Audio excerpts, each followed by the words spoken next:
relevan dan signifikan. Nah, momentum 5 tahunan itu harusnya menjadi satu momen untuk kita memikirkan secara serius apa yang menjadi pergumulan ya, gereja di tengah masyarakat, bangsa dan negara Indonesia dimaknai secara demikian ya.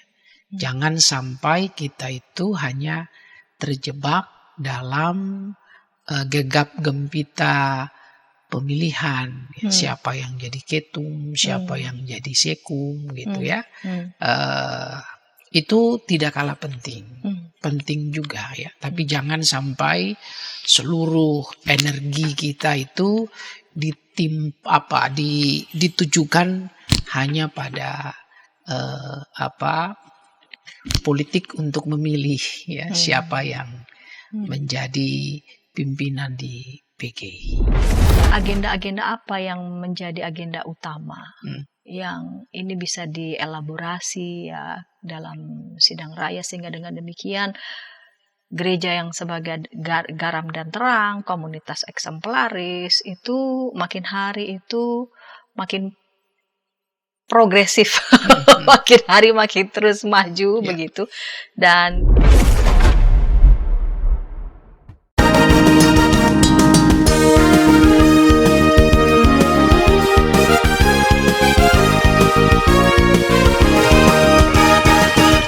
salam jumpa sahabat YKB dalam program Gema Kasih Indonesia bersama saya sebagai pemandu percakapan Pendeta Santiani Manurung.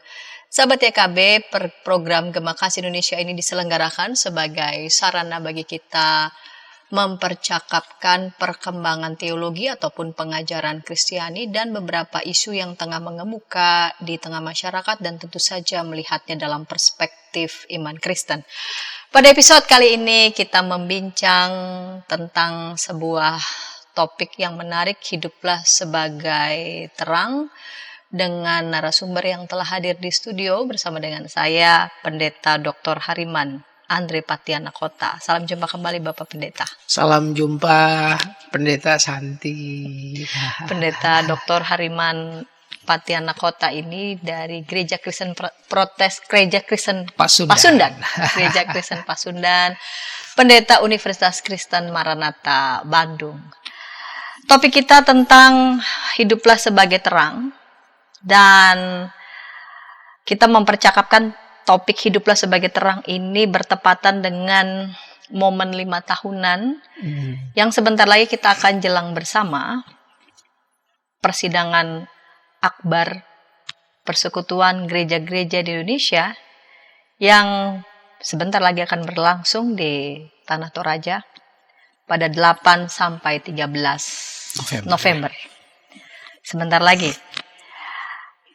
Minta pandangan ini dari Bapak Pendeta Hariman berkaitan dengan sidang raya PGI yang sebentar lagi akan berlangsung. Betul bahwa ini momen 5 tahunan, tapi momen 5 tahunan itu kita akan apakan ya sebagai gereja-gereja Indonesia, sebagai anggota PGI.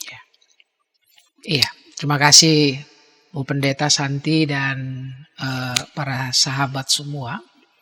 Kalau momen 5 tahunan ini adalah satu momen yang baik untuk gereja-gereja di Indonesia yang bernaung di bawah PGI melakukan refleksi ya bersama, melihat apa yang sudah dijalani paling kurang 5 tahun ini ya, dan juga mempersiapkan diri untuk perjalanan ke depan.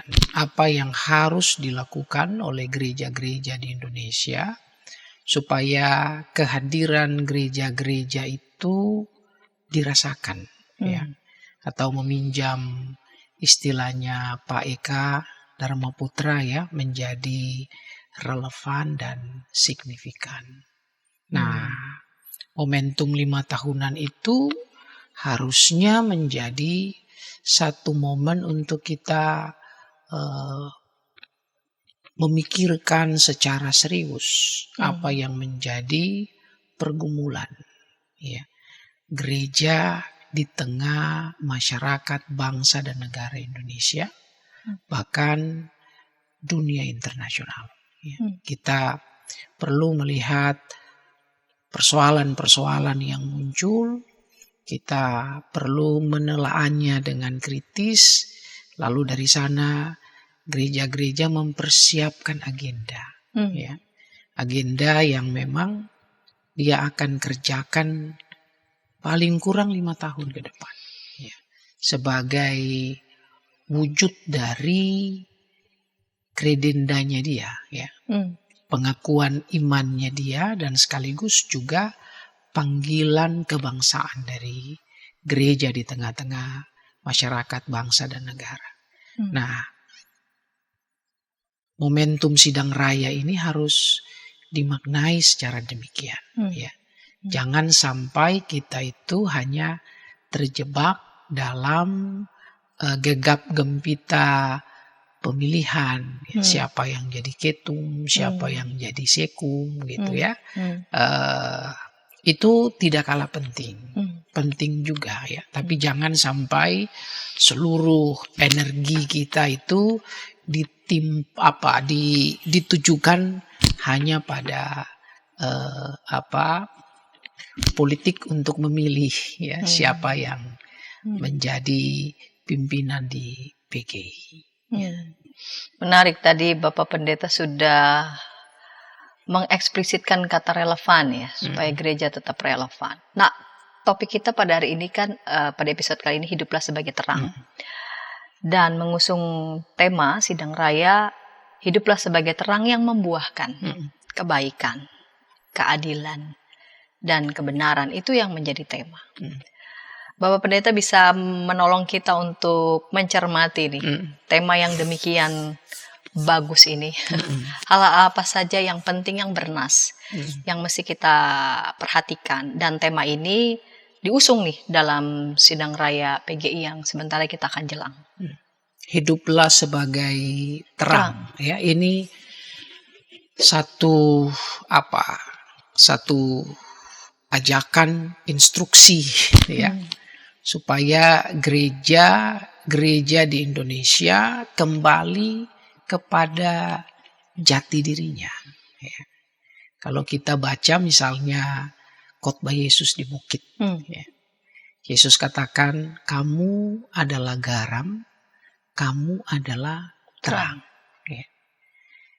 Ini Yesus sampaikan tentu bukan hanya kepada para muridnya di masa itu atau para pendengar yang mendengarkan khotbah dia di kala itu, tapi juga khususnya untuk gereja ya dan orang Kristen di sepanjang zaman, termasuk kepada kita ya, dan gereja-gereja di Indonesia pada masa kini. Ya. Ketika Yesus katakan kamu adalah garam, kamu adalah terang, ini berarti Yesus sedang menyematkan sebuah identitas, ya, jati diri. Kalau terang itu kan mau memperlihatkan sebuah kualitas, ya. Menjadi terang itu berarti memperlihatkan kualitas hidup sebagai anak-anak terang, ya, sebagai umat Allah, ya. Yang kehadirannya itu berdampak. Ya. Kehadirannya itu dirasakan manfaatnya. Kenapa? Karena ada sebuah pancaran kualitas yang kemudian bisa dilihat orang, bisa dialami oleh lingkungan.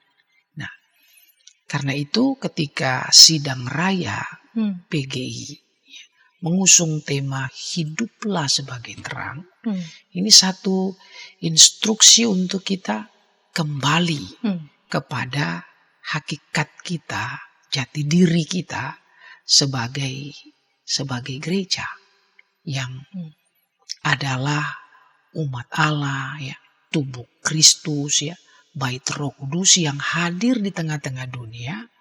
Untuk apa? Untuk menunaikan misi Allah, ya, untuk menyatakan kebenaran, ya, keadilan, cinta kasih, ya, ini yang harus gereja lihat. Momentum ini berarti momentum kita kembali untuk merefleksikan jati diri kita itu. Lalu dari sana kita kembali ke dalam keseharian sebagai gereja-gereja dan menghidupi identitas itu. Dengan kualitas yang gereja miliki, gereja mesti berdampak. Ya. Pak Pendeta tadi sudah menyampaikan bahwa Yesus mengatakan kamu adalah terang dan kamu adalah garam. Saya membayangkan ketika perhelatan sidang akbar ini akan digelar, semua yang hadir di sana ini kan semua orang-orang Kristen, bahkan juga pemimpin gereja yang dihormati ya, yang disegani. Artinya mereka semua yang hadir, identitas mereka adalah garam dan terang. Saya membayangkan ini mesti bagaimana ini peran mereka dan bagaimana nanti para pemimpin gereja yang dihormati yang akan bersidang di sana mengimplementasikan nih kehadiran mereka sebagai cahaya-cahaya, sebagai terang-terang dan juga yang adalah garam itu. Jadi kalau anak-anak terang berkumpul berarti menggabungkan cahaya ya. Betul. Lalu sinar terang itu makin besar, memancar ya, dampaknya bisa dialami, dirasakan oleh semakin besar masyarakat ya. Nah,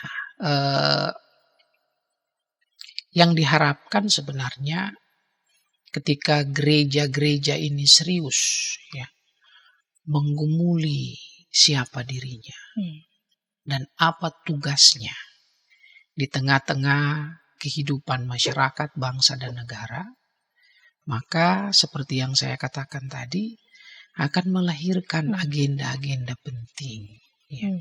Misalnya hari ini kita Indonesia masih berhadapan dengan kemiskinan misalnya. Kemiskinan masyarakat, dan yang luar biasa kalau kita mau lihat kantong-kantong Kristen di Indonesia itu adalah kantong-kantong kemiskinan. Di Nias, ya, di Mentawai, ya, di Papua, ya, di Tanah Timur, di Maluku. Ya. Ini konteks kita. Ya.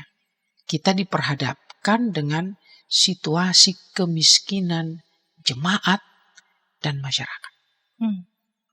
Yang kedua, kalau kita melihat negara dan bangsa kita ini masih terus dihantui oleh yang namanya korupsi, ya, kolusi, nepotisme. Ya, yang terus bermetamorfosis ya, menjadi semakin canggih.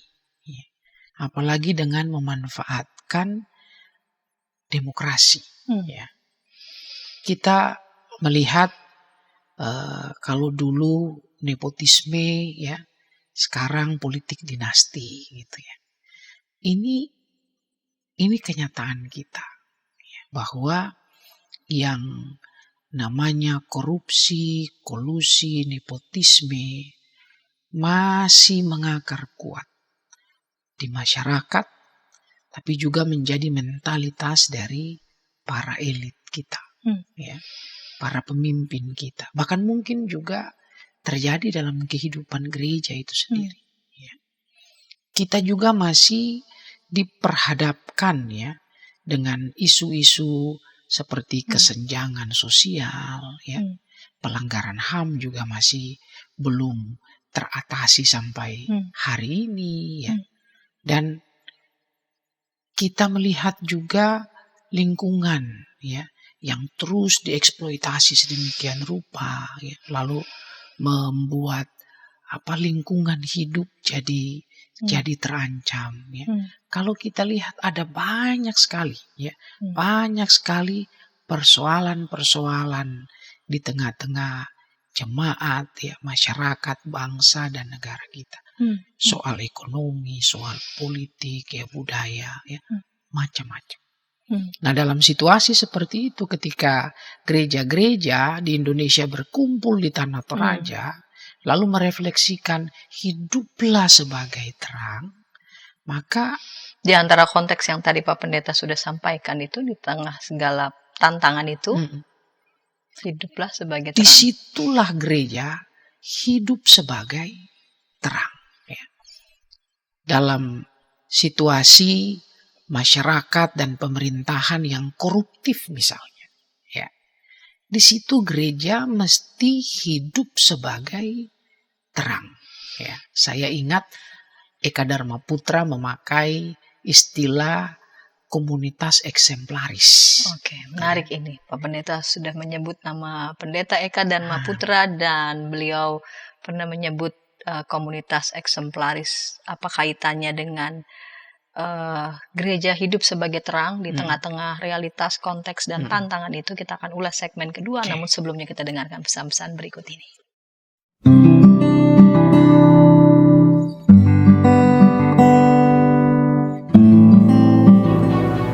Hi folks, this is Daily Spirit for Youth, a daily devotional that helps you grow closer to God and apply His Word to your life. Daily Spirit for Youth dapat Anda saksikan hari Senin sampai Sabtu pukul 4.30 waktu Indonesia Barat di channel YKB TV. Kita jumpa dalam acara Pembangunan Jemaat. Pembangunan Jemaat setiap Senin di minggu kedua dan keempat pukul 20 waktu Indonesia Barat. Dapat Anda nikmati di channel YKB TV. Dari gungkungan malam gelap. Nyanyikanlah nyanyian baru setiap hari Rabu pukul 12 waktu Indonesia Barat. Dapat Anda nikmati di channel Lagu Rohani YKB TV.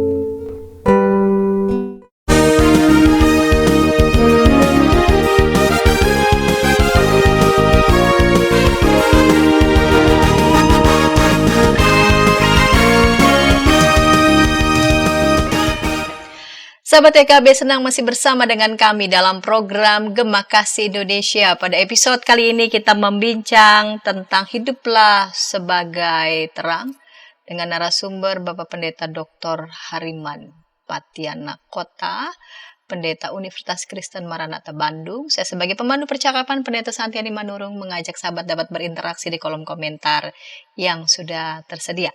Baik Pak Pendeta, di segmen yang kedua ini masih tentang hiduplah sebagai terang, bertepatan dengan persidangan akbar yang akan digelar nanti, Sidang Raya PGI pada tanggal 8 sampai 13 November di Tanah Toraja. Di segmen yang pertama, Bapak Pendeta, di ujung segmen pertama, Bapak Pendeta sudah menyebutkan nama Pendeta Eka Dharma Putra yang pernah mengatakan gereja sebagai komunitas eksemplaris. Dalam kaitan dengan topik yang kita perbincangkan, hiduplah sebagai terang, dan persis dalam momen 5 tahunan Sidang Raya PGI, apa yang dimaksud sebagai komunitas eksemplaris itu? Ya. Jadi almarhum Pendeta Eka Dharma Putra, ya ini kebetulan beliau dari GKI juga ya, Gereja Kristen Indonesia, dan menjadi salah satu pimpinan PGI juga. Ya. Beliau seorang yang punya keprihatinan bagaimana membawa gereja-gereja itu supaya hadir secara relevan di tengah-tengah masyarakat. Nah, lama sekali beliau bicara tentang partisipasi gereja, ya, membangun nation state. Ya. Lalu ketika Indonesia diperhadapkan dengan situasi otoritarianisme dari Orde Baru, ya, Soeharto. Nah, kita lihat bahwa di ujung, ya, Orde Baru itu Pak Eka kemudian mengajak gereja-gereja untuk ya jangan sekedar kita bicara tentang partisipasi membangun nation state ya berdasarkan Pancasila ya. Karena ternyata di masa Orde Baru kita berpartisipasi itu kemudian bisa menjadi tidak punya dampak karena dimanipulasi kan oleh satu rezim yang sangat otoriter ya. Nah, karena itu Eka berefleksi dan Eka mengajak gereja-gereja untuk menghidupkan ya identitasnya sebagai gereja ya, yang memang kalau kita kaitkan dengan tema tadi diutus menjadi terang ya. Maka menghidupkan identitas itu berarti kita memancarkan ya, jati diri ya sebagai umat yang telah dibenarkan oleh Allah ya. Dan kemudian Allah menugaskan gereja itu untuk menyatakan kebenaran Allah dalam seluruh kehidupannya di tengah-tengah masyarakat. Nah, identitas itu yang harus dihidupkan. Nah, konsekuensinya adalah gereja tampil dengan jati dirinya itu bisa membuat gereja menjadi lain ya, menjadi berbeda. Dan perbedaan itu secara positif kita maknai, kita lihat sebagai komunitas yang menghadirkan keteladanan ya, memberikan contoh ya, example ya. Komunitas eksemplaris itu ya. Nah, ini kan punya satu konsekuensi ya. Kalau partisipasi kita nggak hanya sekedar terlibat di situ. Ini kalau kita menampilkan diri sebagai teladan, ya, memberikan contoh sesuai dengan hakikat dan jati diri kita, itu berarti di situ gereja juga bisa siap berhadapan dengan pemerintah. Ya. Gereja juga bisa siap berbeda dengan apa yang umum ya, terjadi di tengah-tengah masyarakat. Dan Eka memang prihatin ya pada saat itu ketika PGI ya, Persatuan Gereja-Gereja Indonesia diwakili oleh ketua umumnya waktu itu ya datang ke istana dan membawa emas ya, membawa emas. Ini masyarakat lagi susah, hidup dalam tekanan otoritarianisme Soeharto ya dengan pasukannya, militernya waktu itu. Tapi kemudian PGI mencitrakan dirinya waktu itu dengan datang ke istana ya, bukan datang kepada masyarakat ya, bukan memilih hidup dengan rakyat tapi memilih ada dengan pemerintah. Nah, ini satu hal yang mengguncang Pak Eka. Lalu kemudian beliau merefleksikan ulang ya jati diri dan panggilan gereja di tengah-tengah masyarakat. Dan saya kira panggilan untuk menjadi komunitas eksemplaris itu menjadi relevan juga ya dalam konteks kita hari ini. Setelah reformasi tahun 98 ya sampai saat ini kita melihat ada ya situasi sosial politik yang mulai bergeser ya. Dan ini yang disinyalir bukan hanya terjadi di Indonesia tapi bahkan dunia ya internasional ya. Tanda-tanda kematian demokrasi ya. Ini disinyalir ya terjadi di banyak negara ya. Dan kita juga mesti waspada ya, mesti waspada dengan itu. Nah, ketika gereja dipanggil untuk menjadi komunitas eksemplaris ya, dia mesti memperlihatkan sebuah gaya hidup alternatif bagi masyarakat, bagi negara dan bangsa, sehingga orang menemukan satu teladan yang baik, teladan yang benar dalam berdemokrasi, dalam hidup bermasyarakat. Kalau pemerintah ya atau elit-elit itu memberikan teladan misalnya, memberikan contoh yang buruk, korupsi, kolusi, nepotisme. Nah, gereja mesti hadir tampil sebagai komunitas eksemplaris ya, dengan memeragakan sebuah lifestyle yang jujur ya, yang penuh dengan integritas ya. Kalau misalnya politik di negara ini ya syarat dengan politik uang misalnya ya, gereja khususnya dalam persidangan PGI yang nggak boleh ada praktik misalnya politik uang gitu ya. Kalau di luar sana demokrasi itu memperlihatkan tanda-tanda akan mati ya karena satu praktik politik dinasti misalnya ya, orang mengakali hukum untuk mendapatkan kekuasaan ya. Gereja kan juga satu organisasi yang kalau pemilihan seperti ini kan juga kita tidak untuk bilang ya itu adalah politik gereja juga ya, ada praktik politik dalam kehidupan bergereja. Nah, kita nggak boleh meniru hal yang semacam itu ya. Jangan kita jadi sama serupa dengan dunia ini ya. Di situ gereja tampil sebagai terang ya. Di situ gereja menghadirkan jati dirinya sebagai komunitas eksemplaris dalam istilah Pak Eka. Nah, ini yang saya kira menjadi tantangan kita ya sebagai gereja ya. Harus ada counter culture ya. Nah, ini gereja kan hadir untuk memberikan budaya alternatif ya. Nah, ini tidak mudah, ini sekali lagi tidak mudah. Berani berbeda dengan arus besar itu tidak mudah. Berani mengatakan kebenaran di tengah-tengah rezim politik yang otoriter itu tidak gampang. Tapi itu tugas gereja. Orang mau suka atau tidak suka, gereja tetap harus mengatakan kebenaran. Ya.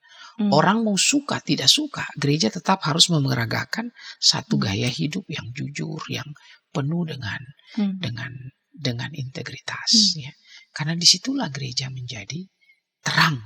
Nah, kalau enggak ya dia sama saja. Nah, Pak Pendeta tadi mengulang dengan begitu gereja menjadi terang. Tuhan Yesus kan bilang terang itu kan jangan ditaruh letakkan di bawah, gantang di bawah dipan ya. Dia mesti di atas, dia menyinari, dia menerangi. Pak Pendeta tadi sudah memberikan ulasannya menjadi contoh, menjadi counter culture, menjadi alternatif. Kalau dunia dengan segala tantangan, dengan segala problem, dengan segala contoh yang buruk yang mungkin sudah mual kita melihatnya, maka ketika mereka melihat gereja, mereka melihat ada harapan. Dan saya membayangkan sejauh mana ini para pemimpin gereja dalam sidang raya akbar ini juga diberikan kesadaran dan juga kemampuan. Tadi karena Pak Pendeta tadi sudah menyampaikan, memang nggak gampang, ternyata nggak mudah begitu. Tapi ini harus kita lakukan. Pak Pendeta minta ulasan. Bagaimana agar kita tetap bisa menjadi terang di antara segala macam tantangan dan contoh-contoh yang buruk, sehingga kita tampil sungguh kita menjadi cahaya. Cahaya itu tidak kita taruh di bawah dipannya. Dan lalu kemudian adalah kita sama saja dengan mereka begitu. Nah, karena itu menurut saya di sidang raya itu kita harus serius memberi ruang pada percakapan. Ada study meeting yang dilakukan ya untuk mengeksplorasi apa yang menjadi kondisi bangsa hari ini ya. Ada penelahan Alkitab ya yang memang mengajak gereja-gereja ini untuk melihat persoalan-persoalan baik di internal dirinya maupun eksternal dalam masyarakat, melihat dengan kacamata yang baru, melihat dengan kacamatanya Tuhan, ya, supaya gereja menemukan kejernihan.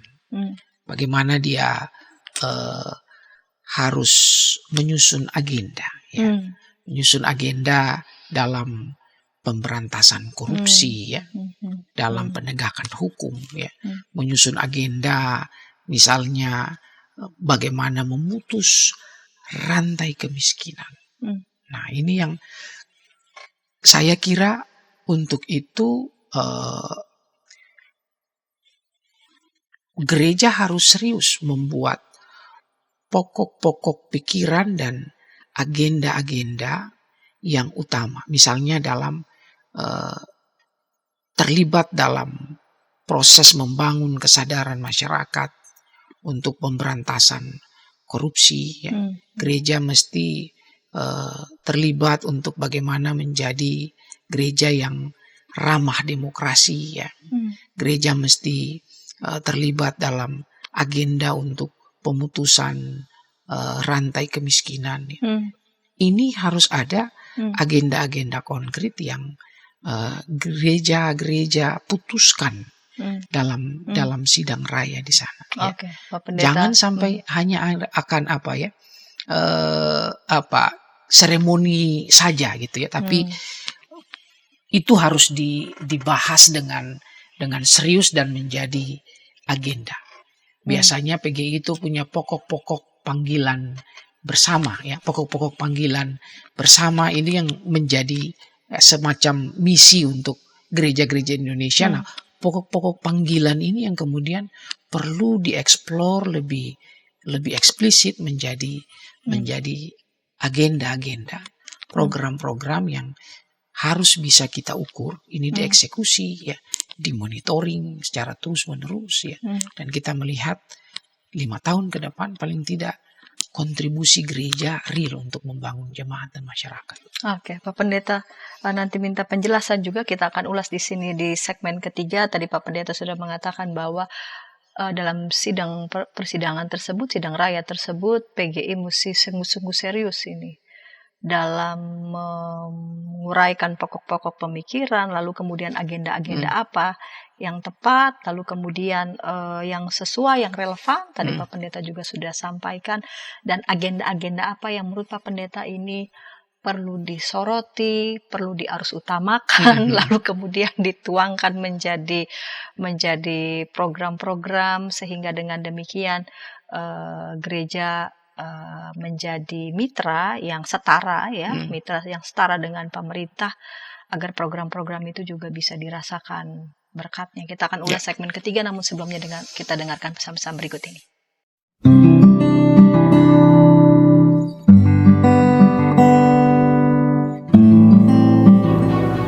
Hi folks, this is Daily Spirit for Youth, a daily devotional that helps you grow closer to God and apply His Word to your life.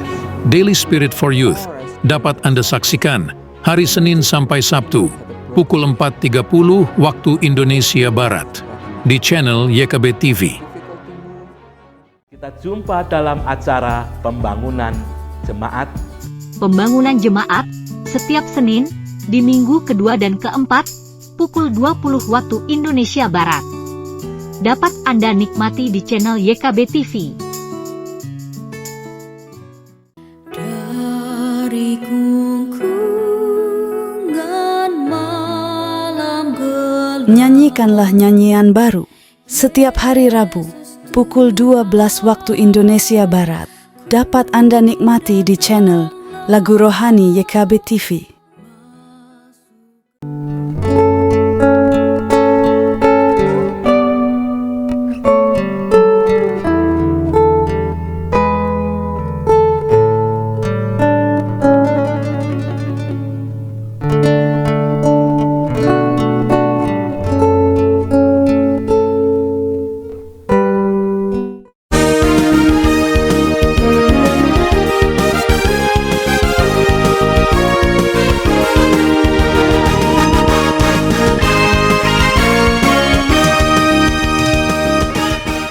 Sahabat YKB, senang masih bersama dengan kami dalam program Gema Kasih Indonesia. Pada episode kali ini kita membincang tentang hiduplah sebagai terang dengan narasumber Bapak Pendeta Dr. Hariman Apatiana Kota.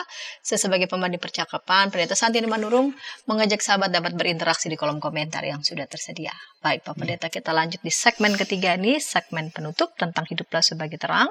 Masih dalam kaitan dengan persidangan akbari yang nanti akan dijelang bersama di Tanah Toraja pada November tanggal 8 sampai 13 November. Di segmen pertama maupun segmen kedua Bapak Pendeta sudah memberikan penjelasan bahwa ada identitas yang sudah disematkan oleh Tuhan Yesus bagi kita semua sebagai orang-orang percaya, bahwa kamu adalah tergaram, kamu adalah terang, ya. Dan karena itu gereja tidak boleh sama, ya, dengan dunia yang sebagiannya itu menampilkan contoh-contoh yang buruk gitu. Ketika mereka melihat gereja, mereka bisa melihat contoh yang berbeda, lain dari yang lain, ya, counter culture, bahkan bisa juga melihat harapan dalam karya gereja dan juga melalui pemimpin gereja yang dihormati yang nanti juga akan melakukan persidangan di sana. Dan Pak Pendeta juga sudah menyampaikan bahwa melalui apa yang disampaikan oleh Pendeta Eka Dharma Putra, gereja sebagai komunitas eksemplaris. Dan di segmen ketiga ini Pak Pendeta dapat mengeksplor ya lebih jauh lagi tentang kira-kira agenda-agenda apa yang menjadi agenda utama yang ini bisa dielaborasi ya dalam sidang raya, sehingga dengan demikian gereja yang sebagai garam dan terang, komunitas eksemplaris itu makin hari itu makin progresif, makin hari makin terus maju begitu, dan dirasakan penuh menjadi berkat, baik itu dari kantong-kantong Kristen, bahkan lebih luas lagi bagi seluruh rakyat Indonesia. Saya lihat agenda penting yang harus dilakukan oleh gereja, ya. Tentu gereja tidak sendiri, tapi gereja harus berkolaborasi dengan yang lain, termasuk dengan pemerintah, ya. Agenda penting adalah ya transformasi jemaat dan masyarakat. Transformasi jemaat dan masyarakat itu saya lihat paling kurang ada dua aspek yang paling penting, ekonomi dan pendidikan. Kenapa? Karena jemaat-jemaat kita di Indonesia ini ya banyak jemaat-jemaat miskin, ya. Bahkan kantong-kantong Kristen seperti yang saya katakan tadi ini kantong-kantong kemiskinan.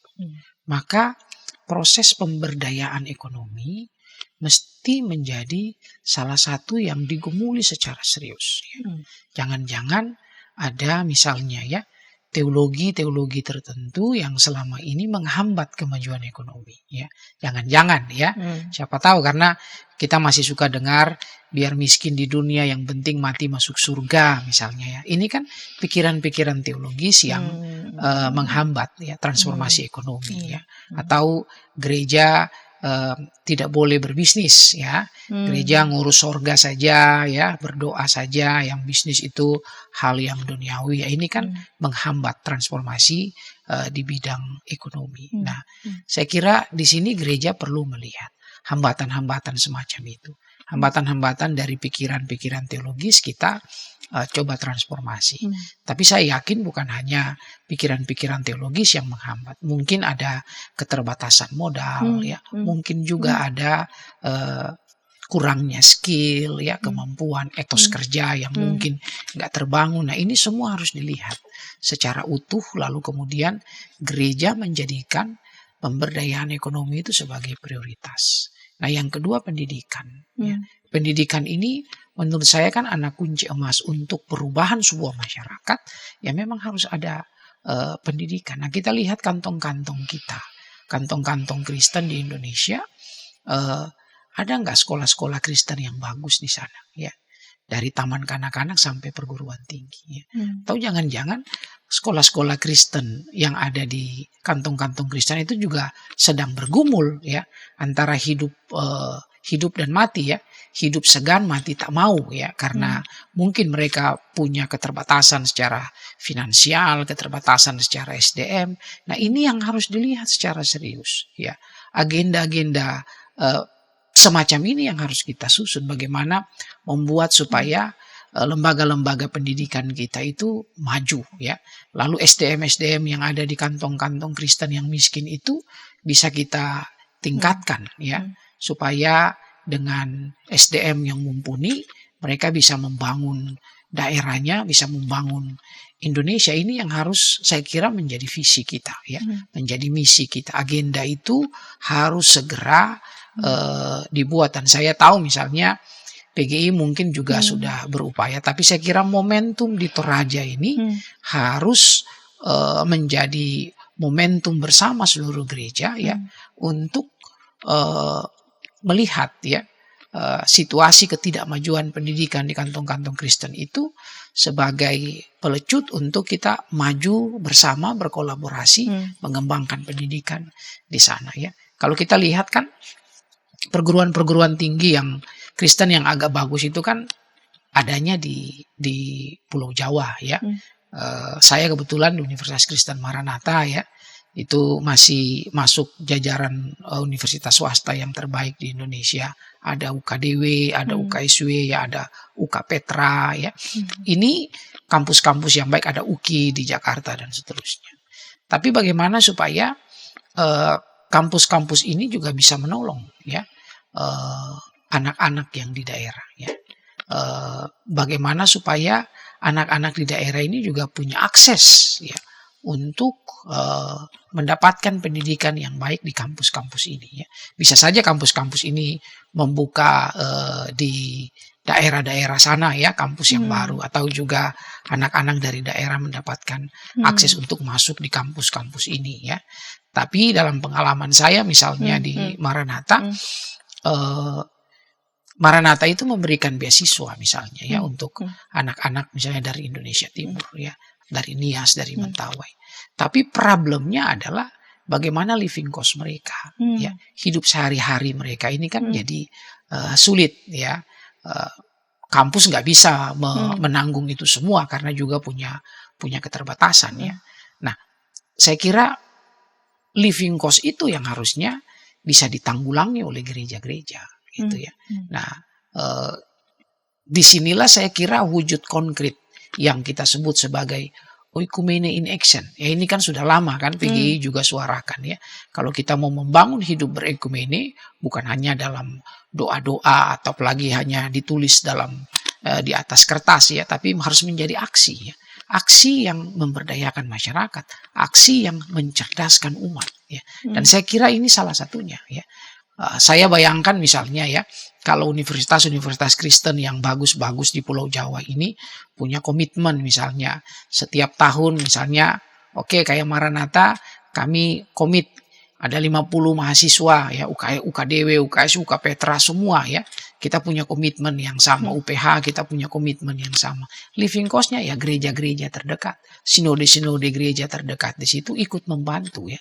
Anak-anak yang mungkin datang dari tanah Papua, datang dari tanah Timur, datang dari Maluku, datang dari dari Nias, dari Mentawai.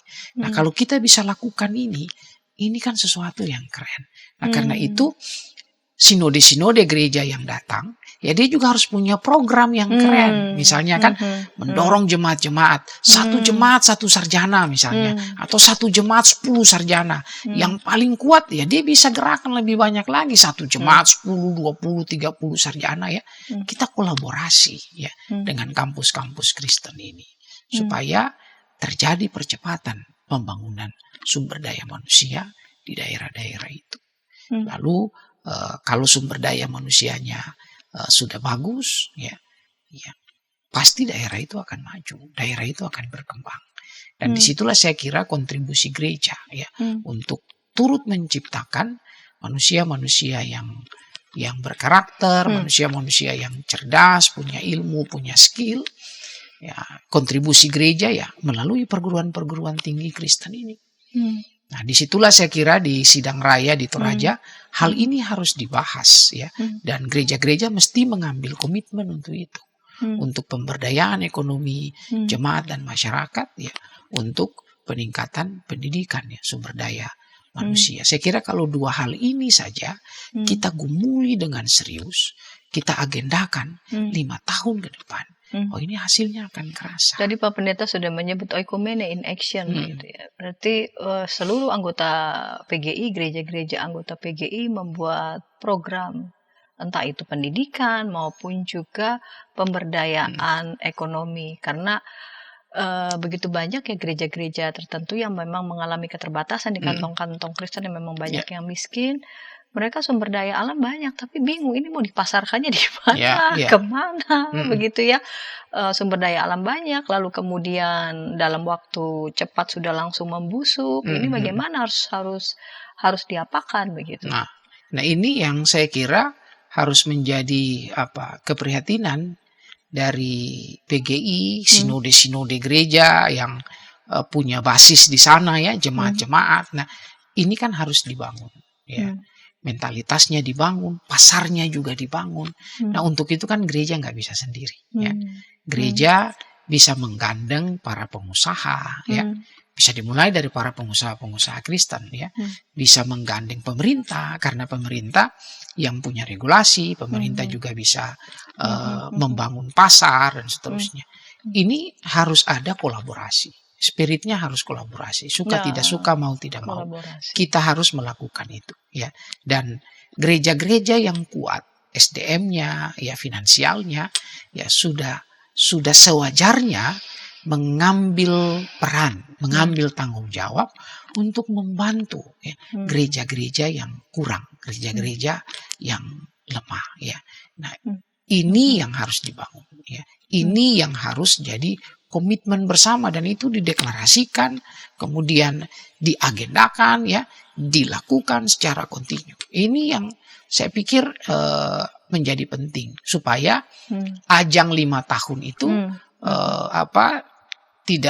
tidak menjadi wisata ekumeni saja, orang datang ya, jalan-jalan, foto-foto terus pulang. 5 tahun ke depan kita harus lihat ya, misalnya dengan agenda ini ya, mendukung transformasi pendidikan ya. Kita melihat ada berapa sekolah yang sudah dibangun lewat komitmen ini ya. Ada berapa banyak sarjana yang dihasilkan ya. Dari Maranatha, dari UK Petra, dari mana, itu kan kita harus melihat ya. Harus terukur, harus secara kuantiti kita harus lihat itu gitu. Supaya nanti sidang raya berikutnya kita sudah ngerasain ini capaiannya, konkret sekali menurut saya di situ. Indikatornya juga jelas begitu ya, dan apa-apa yang masih harus dikembangkan begitu, yang harus dikelola. Dan komunitas eksemplaris yang semacam itu yang harus kita bangun kan, di jemaat-jemaat di sana, di PGW wilayah ya. Ini menjadi satu gerakan. Paling tidak kalau kita fokus untuk pemberdayaan ekonomi ya, peningkatan SDM, 2 hal ini saja kalau kita fokus di sana, wah pasti ada perubahan. 5 tahun kemudian ketika berkumpul ada perubahan. Ya, baik Pak Pendeta, kita sudah tiba di menit-menit akhir di segmen ketiga dan juga di episode kali ini tentang Hiduplah Sebagai Terang, bertepatan dengan momentum sidang raya PGI yang akan digelar di Toraja 8-13 November. Pak Pendeta dapat menyampaikan pesan pastoral kepada para sahabat. Mari, silakan. Kepada gereja-gereja di Indonesia dan umat Kristiani, saya ucapkan selamat ya, menyongsong sidang raya PGI. Jadikanlah momentum sidang raya PGI sebagai momentum untuk kita menggumuli dengan sungguh ya, jati diri kita, panggilan kita di tengah-tengah jemaat dan masyarakat. Dan biarlah sidang raya ini menjadi kesempatan emas untuk kita menetapkan agenda. Menurut saya kalau gereja-gereja Indonesia fokus pada 2 isu utama, pemberdayaan ekonomi jemaat dan masyarakat, lalu juga pengembangan SDM, pendidikan, pasti akan membuahkan hasil yang baik. Menjadi terang atau hiduplah sebagai terang itu akan bisa kita ukur ya, lewat proses-proses pemberdayaan ekonomi dan pembangunan manusia. Ini yang saya kira harus menjadi concern dalam percakapan di sidang raya PGI, dan mari kita memilih pemimpin ya yang sungguh-sungguh mau punya komitmen melakukan pemberdayaan, melakukan transformasi, paling kurang siap untuk melaksanakan 2 agenda utama itu. Ya, terima kasih Bapak Pendeta Riman untuk percakapan yang penting ini, yang bernas ini berkaitan dengan momentum 5 tahunan sidang raya PGI. Dan sahabat, ketika sahabat ingin menyampaikan saran masukan, silakan sahabat dapat menyampaikannya di nomor 081281889191. Sampai jumpa di pekan yang akan datang dengan topik-topik menarik lainnya dalam program Gema Kasih Indonesia. Sampai jumpa.